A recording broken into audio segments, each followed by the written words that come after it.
Conversations that many families face is talking to their parents about moving to a senior living community. It's emotional, it's personal, and often everyone involved wants what's best but may not agree on the right timing.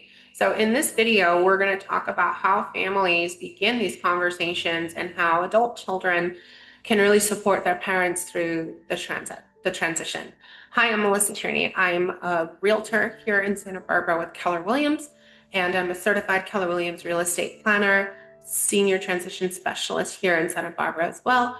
I got my start in real estate by working with my family to downsize my grandma, and have been continuing the conversation ever since with a lot of different families. So I really consider my role to be working with seniors and their families to help navigate housing transitions later in life, but also including downsizing, retirement housing decisions, and selling those long-term or long-held family homes and investment properties. A lot of times people have investment properties in the family trust, and I've been able to build the niche of working on 1031 exchanges within this niche of serving seniors and working within that senior space.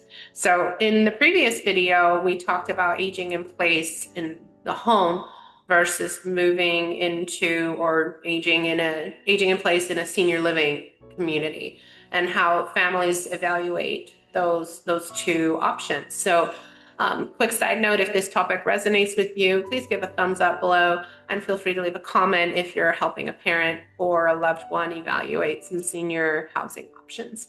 Your experiences actually and comments often help shape other families navigating the same situation.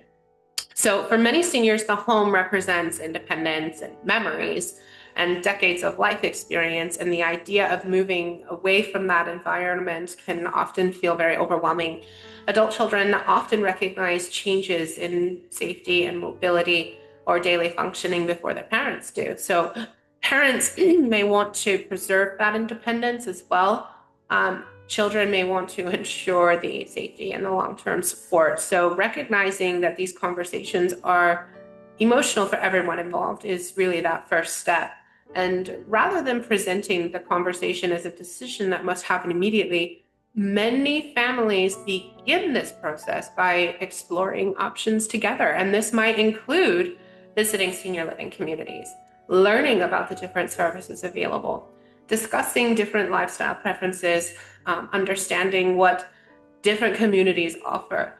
I often tell people another good option to consider is just hiring some part-time home care for a few hours, whatever the minimum is. Some offer 4 hours minimum of care during the week or during the day. It really just depends, but bringing in home care early can really have a much better approach to this conversation, because it approaches the conversation with a little bit more curiosity rather than urgency, and that alone can make it much easier for everyone involved. So simply understanding the options available can help reduce anxiety around the whole decision.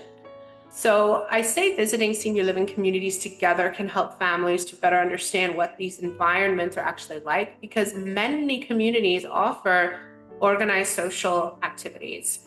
Highly recommend when you tour a community to specifically ask to look at the activities calendar, because it will likely be very full. And that's a good thing. There's also the dining programs, wellness opportunities, transportation services, not just to different doctor's appointments, but sometimes they organize different travel to or excursions to certain places around town. But for many seniors, seeing the community environment firsthand really helps to shift the perspective from losing a home to gaining a new lifestyle opportunity. And a lot of times I've even talked to people who say that they liken that experience to when they move to college for the first time. It's like going to college. It's like moving away and going to college for the first time. So it also allows parents to maintain control over the decision-making process.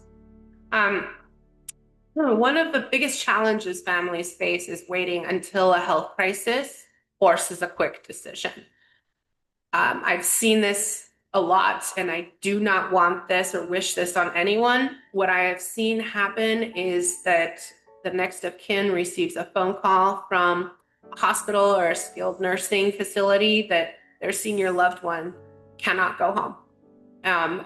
And they have a very short window in which to determine where the senior loved one is going and move them in. And that is a very, very stressful situation, and one in which where at least if that ever happens, if at least you know what options you have available and what they cost and all of those things, planning ahead just gives everyone more control over the process. And so another important question that often follows the decision is this: what happens to the family home? And many Santa Barbara seniors have lived in their homes for decades and built the significant equity over time, have very large quantities of appreciation from when they first bought the home, so their cost basis is going to be pretty high. But when someone moves into a senior living community, families often begin evaluating whether to sell or rent or hold. And so I like to ask the questions of, would it make sense to rent out the family home for 2 tax seasons? Would it make sense to, I mean, we have a lot of different rabbit holes that we go down the path of asking, because if we do end up going down the path of selling the family home, then I would at least like to have the conversation of how can we convert it into an investment property so that we could potentially do a 1031 exchange and avoid paying those or defer the capital gains taxes that would be incurred. So there are a lot of things to go down in that path, but helping parents transition into senior living communities in Santa Barbara is very rarely a single conversation. It's usually a process that unfolds over a lot of time as families explore different options together. So if this video helped you think about these conversations even a little bit differently, please give it a thumbs up below and leave a comment below sharing your experience or questions about supporting aging parents. And if you haven't already, I highly recommend watching the earlier videos in this playlist where we explore different senior living communities and housing options in Santa Barbara. Thanks for watching, and I'll see you in the next playlist.